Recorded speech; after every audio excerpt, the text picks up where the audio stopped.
Is that Jose PhD right there?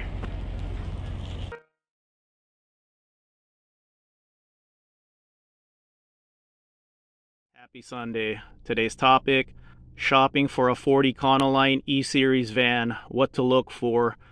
My first piece of advice is to buy the lowest miles, nicest Ford Econoline that you can afford. And that applies to any vehicle that you really want. Lowest miles, nicest that you can afford. 100,000 miles on this one.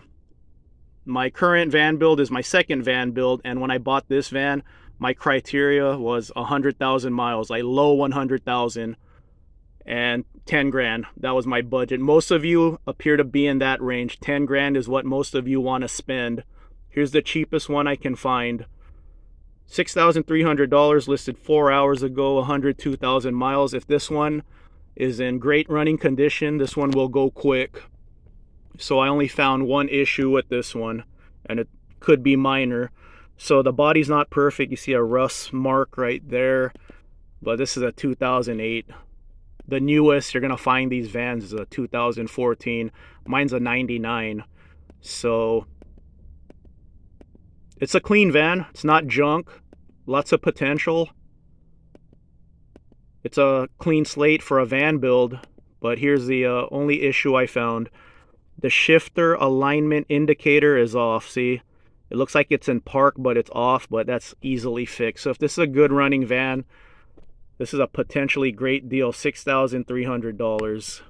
My buddy Jeff just picked up a van, and his criteria was just like mine. Low 100,000 miles, around 10 grand.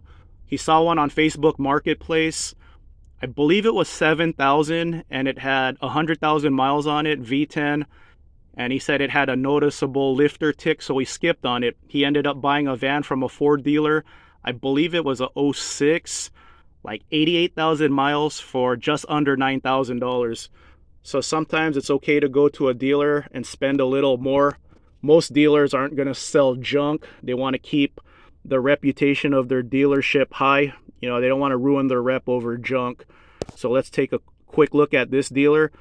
I was looking at this dealer all the time when I was searching for my second van, some low miles van on this dealer. I'll pin this dealer in the comment. They always have low mile vans. So just under 40,000 miles, $15,000. 53,000 miles, just under $13,000. We got a turtle top here, under 60,000 miles, 12 grand. Just under 82,000 miles, 11 grand. $25,000, a 4x4, 102 grand. Whoever has a budget of 25 grand, this might be a nice one right here. Let's take a quick look at it. Only a couple of pictures of this one, but 25 grand, 102,000 miles, and it's the OG 4x4 conversion, Quigley. This is my third time sharing this van, and I keep sharing it because I like it a lot. That chrome on black color scheme, it reminds me of a Cadillac Escalade more than it does a camper van. But it's the same price as that Quigley. It's not four-wheel drive, it's a lifted two-wheel drive, but it has 82,000 miles on it, and it's just a nicer van overall. And sometimes that's the decision you have to make. Do you really want or need four-wheel drive? Sometimes you just want to buy the nicer looking overall van. Now, this one's nice. Like I said, reminds me of an Escalade. So $25,000 with 82,000 miles, and this one's ready to roll. Here's another van that I've shared multiple times. I really want someone to end up with this van. So there's a video of this van on YouTube. I'll show it to you guys.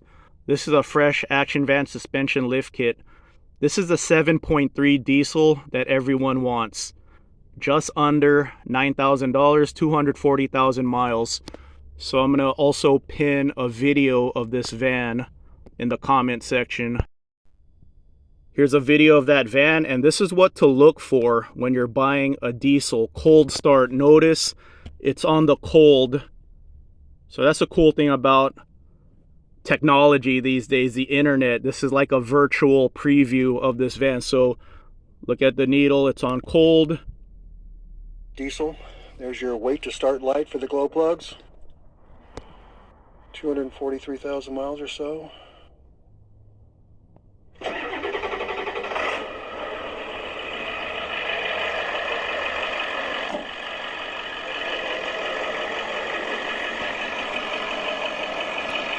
Okay, so you saw that startup, cold start. You waited for the glow plug lights to come off, started right up, and it was a smooth idle. So here's my advice to you guys looking at diesel vans.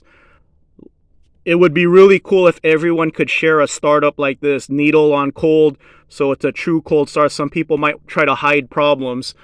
So when looking at a diesel van, if you look at one and the cold startup is rough, like really rough, and then it smoothens out as it gets warm, that's a potential injector failure waiting to happen. That's a potential $3,000 job waiting to happen. It's just ready to go. So if you cold start a diesel van and it runs rough and then smoothens out as it gets hot, no bueno. Don't even touch that van.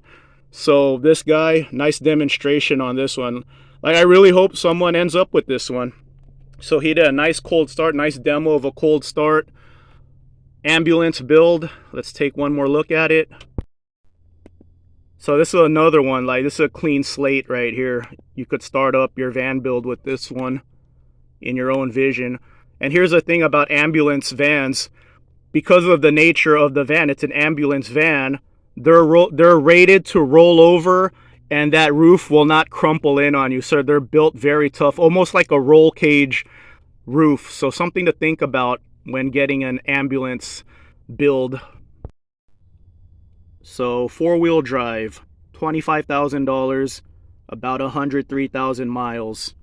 So sometimes you're gonna run into a van like this. 4-wheel drive, $12,000, so half the price, but look at those miles. 350,000 miles on it. It does have the 7.3 diesel. If you want a diesel Econoline, you want the 7.3. I would avoid the 6.0 diesel unless the previous owner could provide proof that it has $8,000 worth of bulletproofing. Ask for receipts. If they can't provide receipts that their 6.0 is bulletproofed, I would avoid that engine. So I shared this van a couple of weeks ago. It was listed at 250,000 miles, 12 grand, 4-wheel drive. I said, this van's gonna sell right away. The owner corrected the miles to 350,000. Now, this van is not selling right away. So that's the question you need to ask yourself. Yes, it's half the price, but 350,000 miles is a lot, even with the 7.3 diesel. And then that's when you look at vans like this.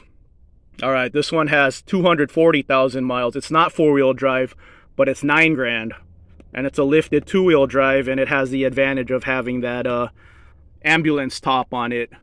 And then, like I said earlier, when you're looking at this 4-wheel drive Quigley van for $25,000, do you really need 4-wheel drive? You got to ask yourself questions. Or should I buy this $25,000 2-wheel drive lifted van, but look how nice this van is compared to that Quigley.